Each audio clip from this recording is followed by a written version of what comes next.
Hello everyone, I'm Chris Hernandez and this is the Weekly Report, a look at news from the city of Kansas City, Missouri. Capital improvements continue throughout the city. The latest upgrades are being installed along 135th Street in Martin City. The $3 million project includes new sidewalks, curbs and gutters, street lighting, water line upgrades, and an enhanced streetscape that pedestrians will enjoy. I serve as Vice Chair of Transportation and Infrastructure as a committee that focuses on where our priorities are going to be in building the infrastructure for the future of the city. And it's about more than just connecting people and providing safe access. It's about building a community. It's about providing a place where people want to be, people want to stay, people want to put their business and invest. I really am excited though about the public-private partnership aspect of this. This has been, the city's put a lot of money into this, the county has helped out, but the Martin City CID has been a key part of this, putting in, I think, about $600,000 to date. So a lot of these features that you see, such as this behind me, the wonderful landscaping, the flowers in the pots, many other things have been contributed by the CID, which is the small businesses basically supporting the community. All right. Can we count down? 1, 2, 3. A third phase of improvements is scheduled for next year.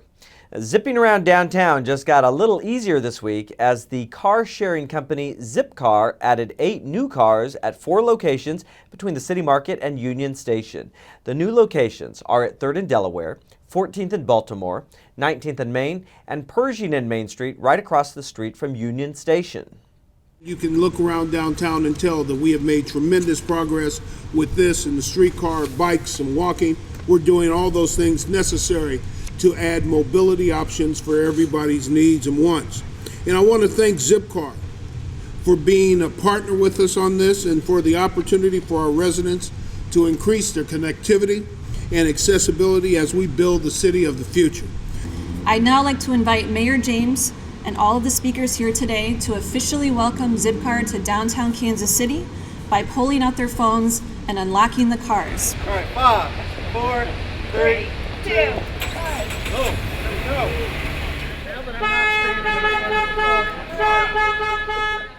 Also, if you're driving your car around downtown and you're looking for a place to park, the city is continuing its partnership with Assurant Employee Benefits that has also added 300 additional spaces to the Crossroads District on weekend evenings.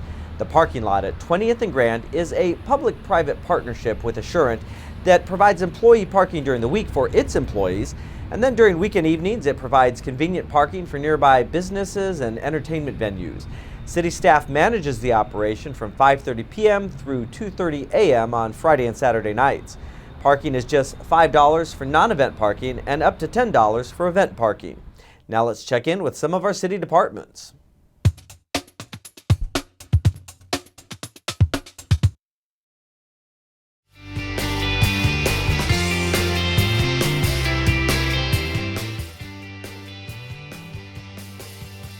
Water is the key ingredient to the brewing process.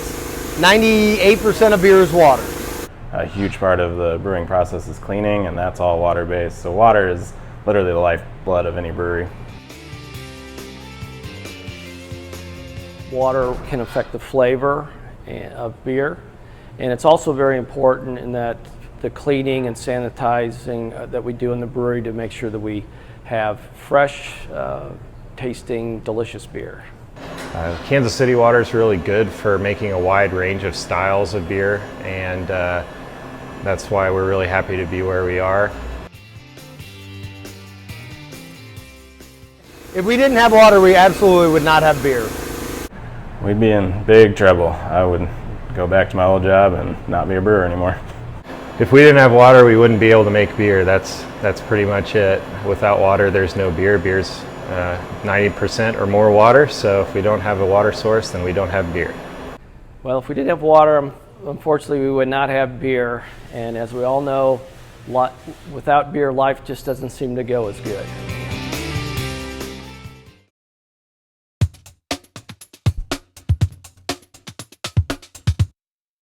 We're at the Kansas City Zoo in the Hellsberg Penguin Plaza, and behind me is our reef tank.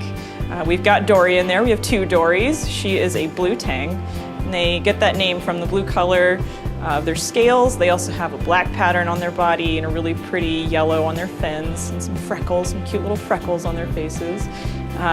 We also have 2 different kinds of clownfish in here, so you can also find Nemo when you come to the zoo. We have another species of tang called a yellow tang. We have a watchman goby, 10 Bengai cardinalfish, and a bicolor dotty back in here.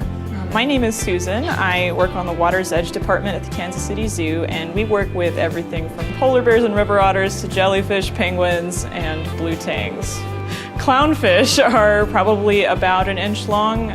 Blue tangs can get about 8 inches long, maybe a foot long if they're taken care of really well. They can also live for a really long time, about 20 years. Our tangs are extremely silly fish. They like to swim upside down, they swim all over the tank, they like to play in the jets where the water's coming in, a lot like the character Dory from the movie. So we feed them twice a day, and blue tangs are omnivores, so they get a really wide variety of food. We give them chopped up fish, we give them krill, we give them flakes, we give them pellets, a really special gel that has a lot of vitamins and nutrients in it that are good for the fish. We have to scrub that tank every single day. We dive it once a week.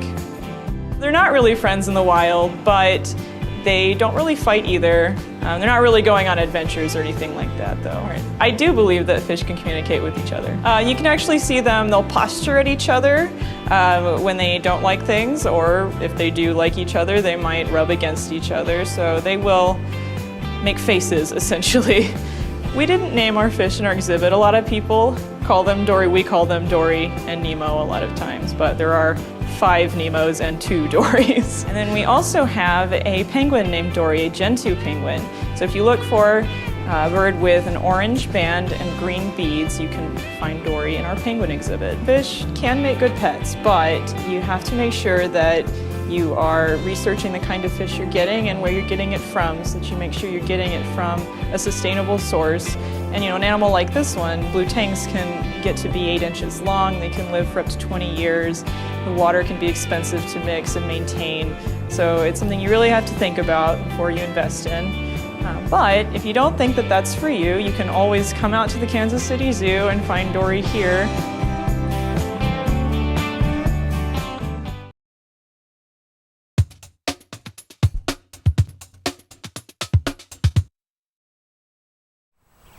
Did you know that the Metropolitan Community College's Maple Woods campus is the birthplace of the Kansas City Storytelling Celebration, now in its 17th year, and that it has grown to over 225 performances throughout the Kansas City area? Here to tell us about this 4-day event that is supported by the Neighborhood Tourist Development Fund is Heather Bettis, who is the Community Relations Coordinator for Maple Woods Community College and is also the coordinator for this event. Heather, thank you for having us here today. Oh, thanks for coming out. We really appreciate it. Heather, you have been involved with the storytelling celebration for 16 years of the 17 years that it's been around. How did the storytelling celebration get started? And give us some background on how it's grown. Well, thank you so much for asking. There's a rich history behind this celebration, and I'm really proud to talk about those folks that kind of put it together.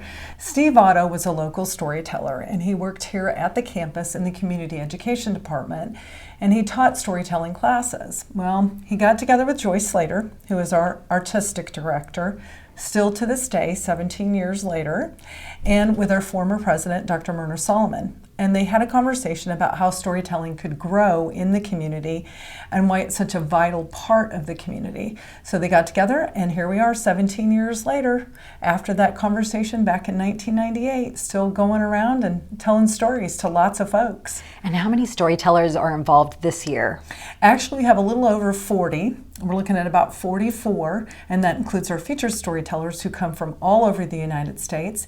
And then the other 40 tellers are regional tellers from here around in the 4-state Midwest area. Mm-hmm. And how are they selected from year to year? Actually, Joyce Slater does a fabulous job in doing that.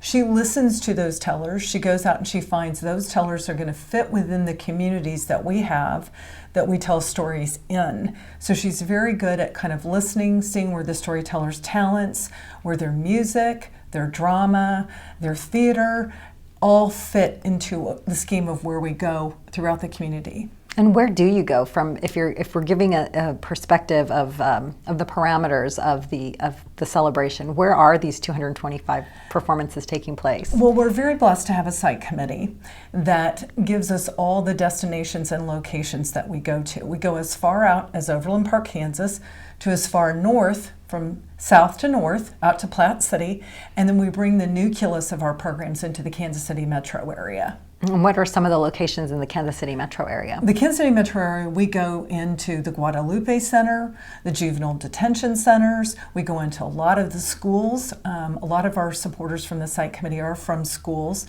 North and Kansas City School District, Fort Osage, Liberty. We work with a lot of different community school districts to make sure we get the message out there. And then we also work with the 3 major library systems here in Kansas City, Missouri. Kansas City, Missouri Public Library, Kansas City, Kansas Public Library, and the Mid-Continent Public Libraries, of which there are 37 branches. So we work with them to get out not only into the schools, but also into their library systems. So we're very, very lucky to have them as on our site committee to help us choose where we go. So how many people are you anticipating attending the celebration over the 4 days? Actually, the most wonderful thing about the Neighborhood Tourist Development Fund is they give us the opportunity to reach out outside of our community to bring folks in. So we look outside of Kansas City. We have a family actually that comes from Glen Ellen, Illinois, and they bring a van full of people to come, and that's through the help and support of NTDF. So we'll probably bring in this year close to 25 to 28,000 folks to hear stories, and not only because of the libraries, because of the schools, but also at our various public free events. And for those people that are wanting to come in town, they can look at a free public schedule on our website at kcstorytelling.org. That's kcstorytelling.org. We hope you'll go out there and take a look at the schedule. Absolutely. There's so much to see on your website as well. Thank you. For the videos and the photos, to give people an idea of what to expect also, and just the multiple locations that you cover. So thank you all for what you do, and thank you for bringing so many people to Kansas City so that we continue to share the story of our city with everyone who visits. Thank you so much. The Neighborhood Tourist Development Fund supports local nonprofits that bring cultural, social, educational, and recreational activities to our area.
To learn about additional upcoming events, visit kcmo.gov/ntdf.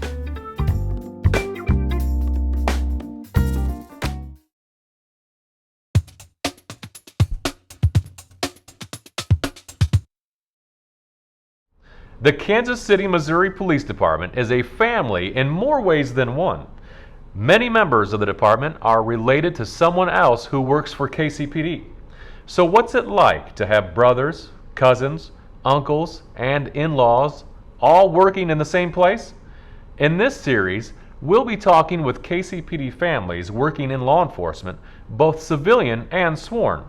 Sergeant Tony Sanders of the Traffic Enforcement Division Motorcycle Unit and Judy Williams of the South Patrol Division are a father-daughter crime-fighting team. I don't think law enforcement has done anything to make our bond stronger. I think it was already strong. I came on late in life in law enforcement years. I was 30 when I came on. A lot of people come on a lot earlier. How old were you? I think I was like 23. And I think our bond was already established before then, I think is what I'm trying to say. And the same with my other daughter.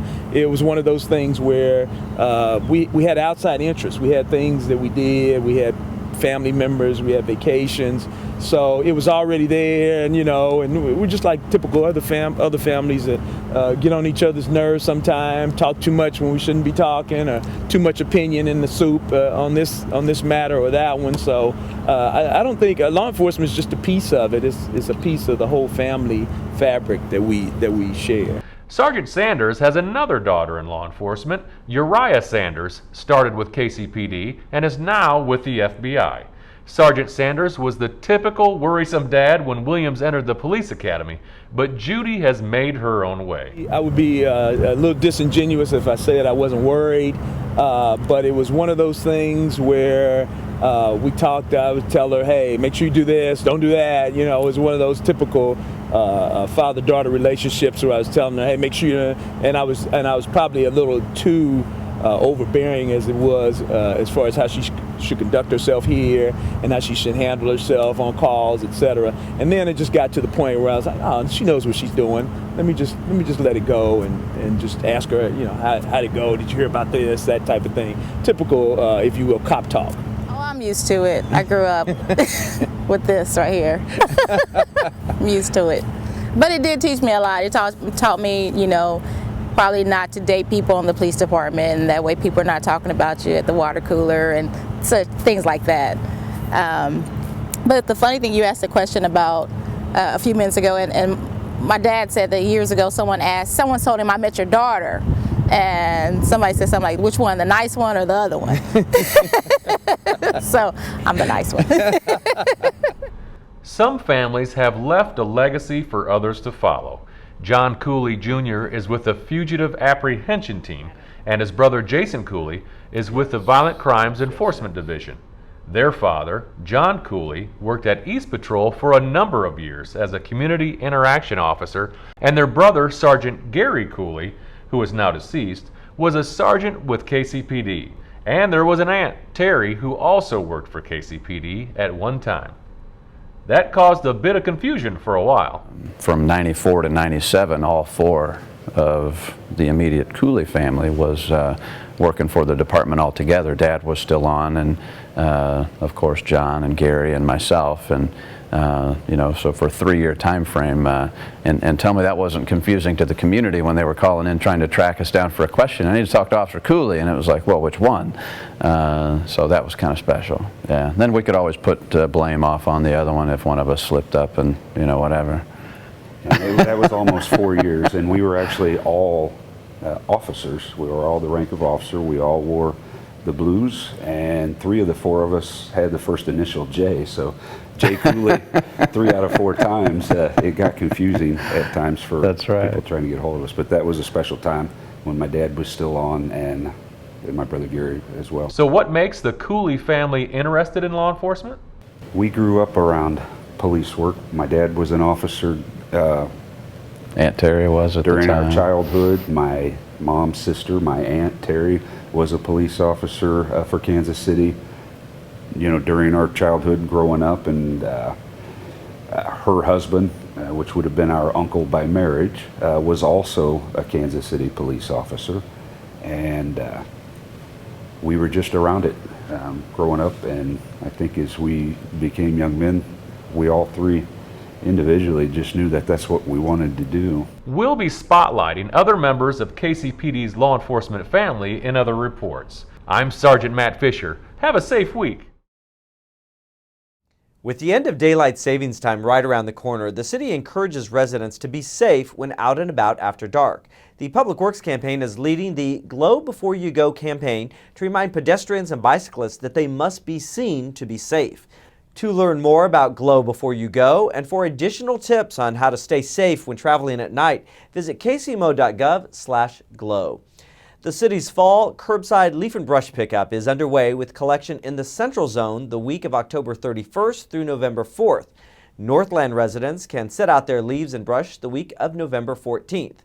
And then a second round of collection runs from late November through mid-December. Remember, you may leave up to 20 bags or bundles of leaves and brush at your curb on your regular trash day.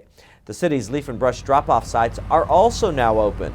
The sites are located at 11660 North Main, 1815 North Shoto Trafficway, and 10301 Raytown Road.